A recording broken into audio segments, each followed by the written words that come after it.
E aí, camaradas, tudo bem? Hoje nós vamos falar um pouquinho sobre um vídeo que andou circulando, vocês devem ter visto, né, nas redes sociais aí, de um falcão que, ao atacar uma galinha de uma fazenda, foi surpreendido pela ação de outros animais dessa mesma fazenda, que foram para cima dele, como uma proteção nessa ave. E aí eu faço uma pergunta para vocês. O que será que aconteceu nesse momento? Será que eles estavam simplesmente se locomoveram ali por conta do barulho ou alguma coisa do tipo? Ou será que a gente pode ir um pouquinho mais fundo e falar em termos de empatia, ou seja, uma situação que a gente se coloca no lugar do outro? É uma coisa que a gente está vendo que está faltando para muita gente, né? Principalmente para um sujeito que se diz presidente do nosso país. Mas essa empatia, ela era caracterizada apenas como sendo típica do ser humano. Será que não foi isso que a gente visualizou ali? Será que nesse momento, nessa situação que aconteceu, mais do que empatia, esses animais não estavam conscientes do que estava acontecendo? É isso que a gente vai abordar um pouquinho para vocês e falar. Esse grau de consciência, esse grau de conhecimento, de pensamento, ele é muito colocado numa visão mais antropocêntrica, né? Uma vez que nós somos criados, né, na verdade, essa ideia de que o ser humano é o ser mais evoluído, é o animal mais evoluído. E não deixa de ter razão se a gente pensar no aspecto do porquê disso. Ou seja, uma vez que nós falamos que nós somos superiores a tudo e a todos, nós automaticamente nos damos o direito de manipular esse ambiente, de destruir, de desmatar, de incendiar. Então a gente precisa romper um pouquinho isso, mostrando para vocês exatamente que nós não somos os mais evoluídos, até porque tem um aspecto técnico aí errado, porque evolução ela não acaba. A evolução está acontecendo constantemente. Então quando a gente vê esses animais, nós estamos falando que eles são seres dotados de senciência, são animais que sentem, são animais que têm essa capacidade de percepção. Eu, inclusive, um tempo atrás, em 2011, eu já estava trabalhando com chimpanzés. Eu publiquei um artigo que eu vou deixar disponível no link para vocês na descrição do vídeo, falando sobre a teoria da mente nos chimpanzés. Ou seja, a capacidade que um indivíduo tem de se colocar no lugar do outro, né, entender o que o outro está fazendo e socorrer, por exemplo, numa situação de choro, de medo. Então eu vou deixar disponível para vocês, é um artigo bem interessante para vocês lerem. Mas vocês podem falar assim, mas tudo bem, chimpanzé é muito próximo ao ser humano, né? Praticamente 99% do nosso DNA é igual dos chimpanzés, ou deles igual ao nosso. Então é muito mais fácil a gente analisar isso dentro de um grande primata, ou até mesmo dentro dos primatas. Mas e os outros animais? Será que eles também têm consciência? Será que eles são seres sencientes? E aí, antes da gente avançar, eu quero trazer para vocês alguns livros. Esse livro aqui é um dos meus xodós que eu falo, né? O parente mais próximo de um psicólogo chamado Roger Founts, que escreveu, e ele descreve exatamente um comportamento que ele teve, e aí baseou, obviamente, também nesse outro livro aqui, que ensina a linguagem de chimpanzés, e o Roger Founts, ele exatamente descreve a capacidade dos grandes primatas em aprender linguagem de sinais, ou seja, a capacidade que eles têm de se comunicar. Eles não conseguem falar oralmente como a gente fala. Aí muita gente atribui isso ao neocórtex, né, presente nos mamíferos e mais desenvolvido anatomicamente nos seres humanos. Mas isso não é um fator determinante para a comunicação. Um outro livro que eu queria trazer para vocês, aproveitar essa nossa fala, é o Alex e Eu, que fala um pouquinho desse papagaio cinzento, né, que infelizmente já morreu, mas mostra que não apenas mamíferos, né, mas como no exemplo aqui as aves, são seres capazes de aprender, capazes de se comunicar e conversar. Ao contrário do que muita gente acha que papagaio só repete, inclusive recentemente aí teve um zoológico que teve que afastar chimpanzés, papagaios, né, que estavam xingando o público. E aí eles afastaram do público, porque isso estava sendo ofensivo, e foi tido como, eles aprenderam assim, foram resgatados e eles aprenderam a xingar, e por isso que estavam xingando. Mas será mesmo? Né? Não vou nem entrar na questão hoje, especificamente nesse momento aqui, de falar de zoológico, a gente deixa para uma próxima oportunidade. Mas esses animais, eles são dotados dessa capacidade de aprendizado, dessa consciência, e digo mais, não são aves e mamíferos apenas. Tem outros estudos publicados, inclusive esse ano, falando que peixes teriam essa capacidade, né, não apenas de memória, mas também de sentir e agir em relação a um fato que causa dor. Então a gente está avançando nesse aspecto da ciência, mostrando exatamente o que a gente está conseguindo provar cientificamente, não por achismo ou por meras convicções, né? Como diria um tal juiz aí, Sérgio Moro, né?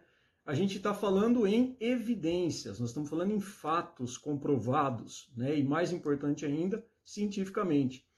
Também já que a gente está falando sobre sentimento animal, sobre capacidade de raciocínio, de inteligência, uma última dica que eu deixo para vocês, quem gostar desse assunto, é o Quando os Elefantes Choram. É um livro bastante interessante que mostra vários relatos. Ele cita o Alex, ele cita chimpanzés, mas ele fala de cachorros, ele fala de gato, ele fala de búfalos, de corvos, enfim, vários outros animais, para mostrar que nós não somos o suprassumo, né, das espécies, pelo contrário. Então essa ideia que a gente tem que desmistificar, inclusive para romper com algumas ideias que o próprio sistema capitalista quer impor para a gente, como por exemplo a venda de animais, né?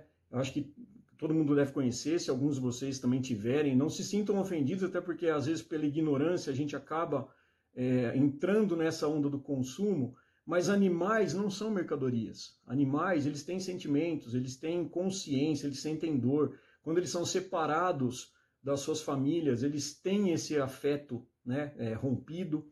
Isso vai influenciar também no aspecto da epigenética, que é um assunto mais recente, a gente também pode estar falando mais para frente, que indica exatamente um processo de alterações no código genético que danificam e podem produzir anomalias nesses indivíduos. Sem contar, obviamente, que os chamados cães de raça muitas vezes não são adaptados para essa condição. Um exemplo disso é o Pug. Eu escrevi no meu blog uma vez, também deixo o link depois para vocês ali, falando que o Pug por si, não só ele, mas o Bulldog, são anomalias, né? São seres que nasceram com anomalias, principalmente braquicefálicos. Eles têm uma dificuldade muito grande na respiração, na troca de calor que se dá por ofegação, principalmente. Então são mecanismos que o sistema acaba convencendo a população para comprar, para adquirir, porque é bonitinho, porque, entre aspas, também, né, o cachorrinho da moda. Mas a gente não pode esquecer que são animais que têm esse sentimento. E mais ainda, alguns outros estudos estão indicando, inclusive, que os insetos são capazes de reagir a essa ideia de dor, essa ideia de responder a esses estímulos ambientais danosos. Então a gente precisa entender que nós, enquanto seres humanos, nós não somos e não estamos acima de ninguém. A gente simplesmente está fazendo parte, deveria estar colaborando, deveria estar trabalhando em harmonia com essas outras espécies, para que a gente pare e perceba que a nossa atitude egocêntrica, né, a nossa atitude que faz achar que nós podemos reproduzir, podemos destruir, podemos fazer tudo ao nosso bel prazer, é o que está acontecendo com o nosso planeta. A gente está destruindo um planeta onde nós fazemos parte deles, nós não somos dono desse planeta. Então essa é a ideia que eu queria trazer para vocês um pouquinho nessa discussão, para a gente entender e romper de vez essa ideia de que somos os únicos seres sencientes, somos os únicos seres capazes de inteligência, de consciência, de raciocínio. A ciência está mostrando que não. Então é essa a questão principal. Nós podemos ter situações que nos levaram a um processo evolutivo, algumas adaptações evolutivas ao longo dos milhares de anos do nosso surgimento, do surgimento da espécie humana, mas nós não somos o dono do planeta. Não é porque os animais, de repente, não apresentam um neocórtex, ou ainda não apresentam um neocórtex tão evoluído, que eles não conseguem falar oralmente, que eles não são seres dotados de consciência. Então a senciência animal, ela está se mostrando cada vez mais presente, ela está rompendo barreiras, e isso vai ter que mudar muita coisa do nosso dia a dia, como por exemplo a experimentação animal. Não vou nem falar também aqui a questão do consumo de carne, que é uma outra discussão, mas a experimentação animal, você utilizar cachorros, coelhos, enfim, utilizar uma gama de animais para tentar justificar, para tentar experimentar, é uma coisa totalmente equivocada. Um exemplo prático disso, para ver como que, além de desumano, né, se é que a gente pode usar essa palavra, mas como é uma coisa bastante equivocada, logo no início do surgimento do vírus HIV, que começou a causar uma pandemia, né, na década de 80 principalmente, nós tivemos verdadeiras fazendas de chimpanzés, principalmente nos Estados Unidos, que começaram a proliferar esses animais, separavam das mães, geravam filhotes, inoculavam nesses filhotes o vírus HIV, justamente para tentar descobrir uma possível vacina, uma possível cura. O que aconteceu? O tempo foi passando, eles começaram a inocular esses patógenos, né, entre outros patógenos, mas vamos falar especificamente de HIV, e eles constataram que mesmo que os chimpanzés apresentassem e apresentam semelhança genética, o comportamento do vírus HIV é totalmente diferente. Não manifestavam a doença. Só que aí tinha um grande problema. O que fazer com esses chimpanzés? Então, automaticamente, esses chimpanzés se tornaram agentes que estavam contaminados, indivíduos que estavam contaminados com vírus, não podiam ser relocados, né, uma política de reintrodução de repente, e eles tiveram que conviver durante toda a sua vida. Aí, chimpanzé, em uma situação normal, ele pode viver aí 80, 90 anos, eles tiveram que conviver com esses animais trancafiados, não podiam ter contato direto, e aí virou um grande problema. Felizmente, surgiram vários santuários que começaram a resgatar esses animais, dando uma condição de vida digna, né, um pouco mais feliz para esses seres aí que, mais uma vez, se mostraram vítimas da ambição, do egoísmo humano.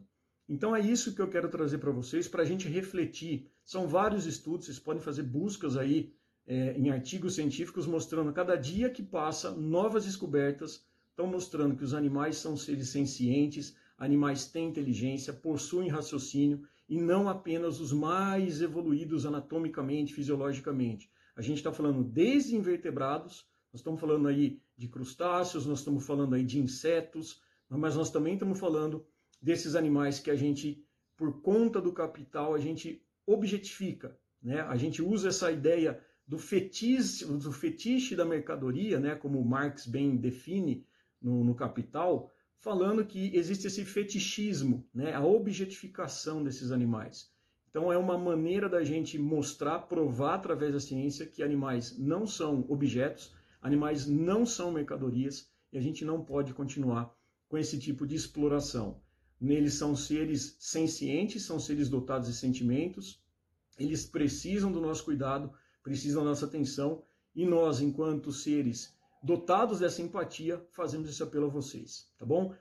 E se for comprar, não compra, adota. São milhões de cachorros e gatos no Brasil que estão abandonados, estão à mercê de tempo, causando inclusive reservatórios de possíveis doenças. Então a culpa não são deles, a culpa é de quem abandonou, a culpa é de quem não cuidou. Então a gente tem que fazer a nossa parte. Não vamos abastecer essa indústria do capitalismo que vende animal à torto e direito, né? Como se fosse uma coisa normal, como se fosse um pedaço de alguma coisa ali. Então a gente precisa ter essa consciência, tá bom? Espero vocês. Quem não se inscreveu ainda, se inscreva, ative o sininho, que toda semana a gente traz uma nova informação para vocês. Valeu, gente. Até mais.